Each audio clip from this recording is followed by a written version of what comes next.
Welcome to the SIWIKE podcast, the only podcast that shares the stuff you didn't know you needed to know about jobs, careers, and life. The SIWIKE podcast, the stuff I wish I knew earlier. Hi, everyone, and welcome to the SIWIKE Stuff I Wish I Knew Earlier podcast. We're here again with our guest mentor, Ellie, and we thought we'd do something a little bit different where we wanted to combine a few topics together and chunk them up into little kind of minisodes is what we're calling them. So we wanted to be under the broader topic of kind of the Odyssey. So for the folks that are aware, they've started adding some new life stages after kind of childhood, teenage years, and before you get to the adult stage, they've added this Odyssey type time stage where a lot of people are figuring things out. And we thought we'd get into three major topics. We'd get into learning how to self-advocate. We were going to get into dealing with adversity. And the last one is just adulting, right, in general. So we thought we'd kind of break it down into those three topics. So I'm excited to have Ellie here to chat about all three topics. So why don't we just get into learning how to self-advocate? So why don't you start off by telling us a little bit about what that even means and why is that important? Thanks, Luki. So when we were putting together these topics, I was trying to think about what themes would make a lot of sense and really resonate with especially young people, folks who are, finding their way through the world. And one of the things that came to me was self-advocacy, which in a nutshell means standing up for yourself and acting in a way that aligns with your values. A really easy way to think about self-advocacy is, when you're younger and your mom makes all your appointments for you at the dentist. Sure. And then when you get older, you need to make your own appointments at the dentist. Mm-hmm. But it's not only that, like you need to start, acting in a way that your parents aren't going to help you hold your hand through every step of life. And you need to do things that are hard, like saying no to people or asking people for things that is kind of uncomfortable to ask for. So self-advocacy is, acting on your own behalf with your best interest in mind. And we all need to learn and practice how to do that. Yeah, I guess when you're growing up as a kid, standing up for yourself is more like standing up to bullies, right? That sort of thing in the playground when people are picking on you. But self-advocacy is something that throughout life, as you grow up, as you enter the working world, and as you become an adult, you need to learn to do things on your own. As you said, booking your own dentist appointments and things like that is definitely one thing where hopefully you're not calling mom and dad in order to do that all the time. But it also has a lot of application in the working world where things like asking for a raise, negotiating salary, and then to your point about saying no, right? It's understanding boundaries where if your boss is piling along a whole bunch of work and different activities, different tasks onto your plate, well, can you say no is a good question. So how was your experience in kind of self-advocacy? So what was kind of the experience that you had in maybe university and then transitioning into the working world? What were some of the things that really stood out to you as kind of, oh, I need to do this on my own? Yeah, great question. In university, I would find that people often needed things from me. And I had my first forays into self-advocacy when I needed to start saying no to people. For example, if I worked out at the gym a lot and folks would ask me for free like training in the gym. Okay. And being a full-time university student, I don't have time to do that. And I certainly don't have time to do that for free. And so it was uncomfortable for me to advocate for myself and say, look, I totally support you and your fitness endeavors, but I don't have time on my plate to take on personal training for you. As I got older, it's also tricky because in your professional job, you get paid to work in a team and people rely on you, but you still need to advocate for yourself in order to do your best work that's aligned with your actual responsibilities in the job. So what I mean by that is that in a corporate culture, sometimes folks will, ask things of you that you just simply don't have time to take on. And that's okay. And so the whole point of self-advocacy is to reflect on what your goals are, what's most important to you, or most important to, the job that you're trying to do at hand, and acting in a way that aligns with that. So that could be saying to your colleague, I'm really sorry, I can't help you with that this week, but let me refer you to somebody who might have the answers that you're looking for. Things like that. Yeah, and I find that working with your colleague is a little bit easier because they're kind of peers and they're kind of at the same level where you can kind of punt it off and maybe defer it to next week. What about when it's your boss and someone from at a more senior level is asking you to do something? Do you have any thoughts or techniques on what you've learned over the years to kind of put those boundaries and say that no without saying no? Yeah, as a young person, it's very difficult. There's a lot of pressure, cultural workplace pressure to defer to people who have more experience or people who have a different title, like a manager. It might be scary to say no to a manager. And so in terms of my tips, I would say have a strong understanding of your own goals.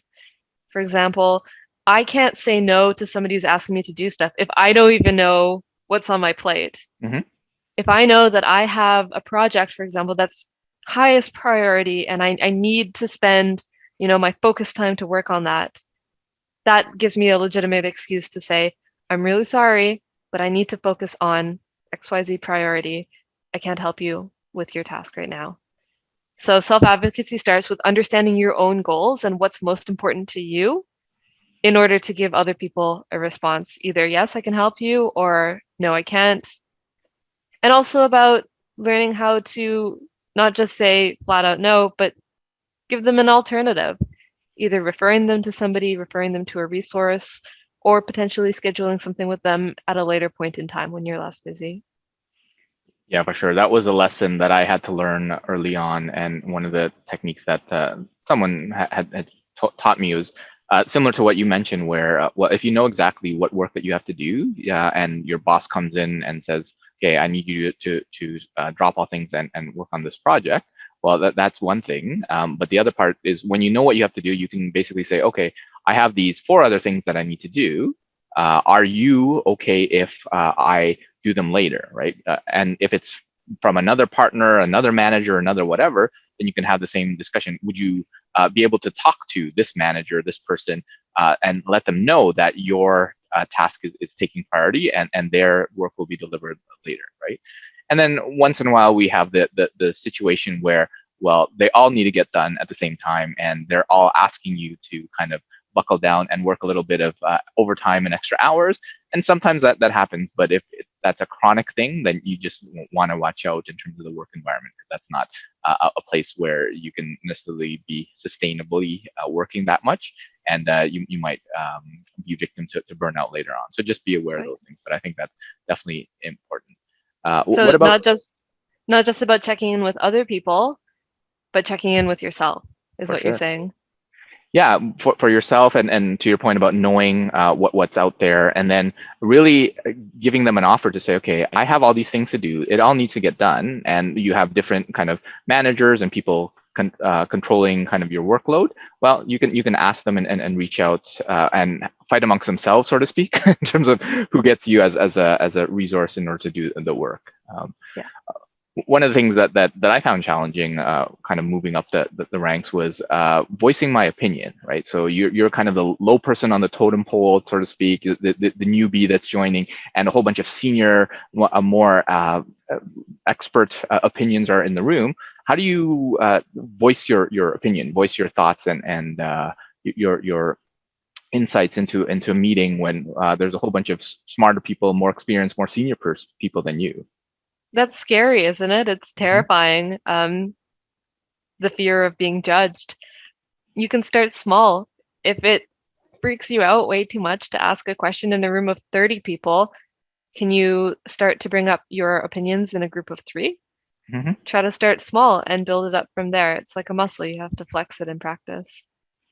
Yeah, I found a couple of techniques that helped is one, when you start a meeting, always have the intent to say something in the meeting, right? And sometimes it's just picking out what someone said and just echoing it and phrasing it again. So, I just want to confirm that you meant blah, blah, blah, blah, blah.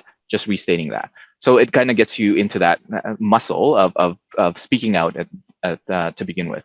And then when you have to actually put in an opinion or a different perspective, the way that I encourage folks to think about it is from the perspective of curiosity, right? So instead of just saying that's outright no and that's wrong, right? Well, could you clarify a little bit more about this? Because my understanding is something else and different. And when you approach it from a perspective of curiosity, it often goes a little bit better because sometimes they have different information. Sometimes they have more information. And with that information, you might actually make the same decision as they did. But because you're limited to whatever you have, then you have a different opinion. So those are a couple of things which I found helpful in order to kind of voice your opinions in a more senior room.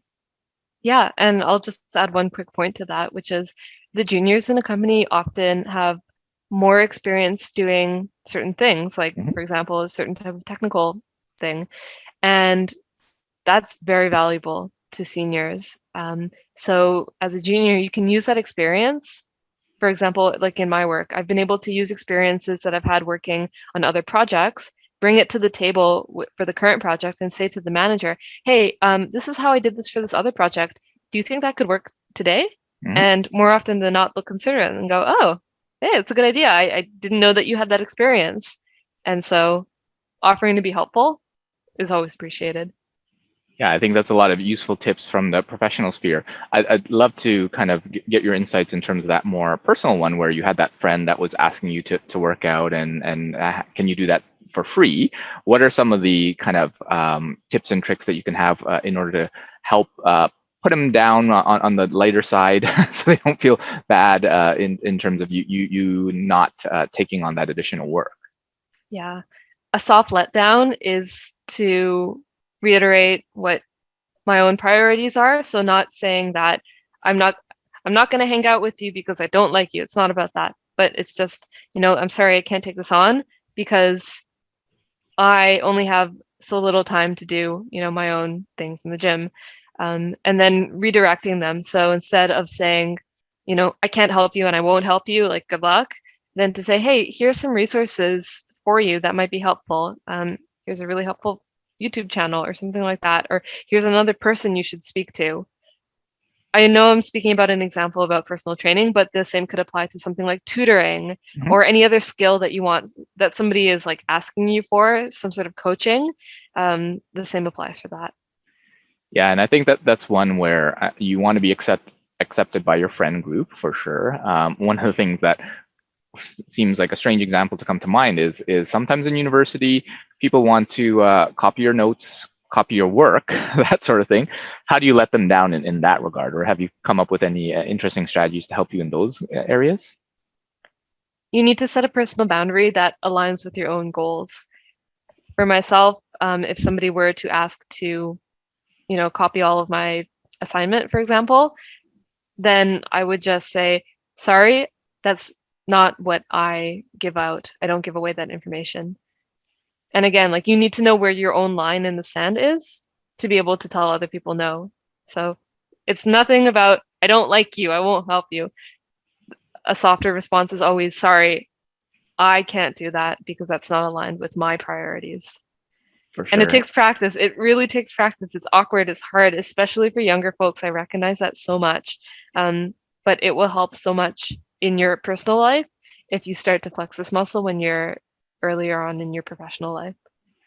Yeah, and one additional note on that is to make it about them as well, right? To say, you know what, if you do this, then you're not going to be learning and you're not going to be getting the education, and then you're going to have to keep doing this for the rest of your career.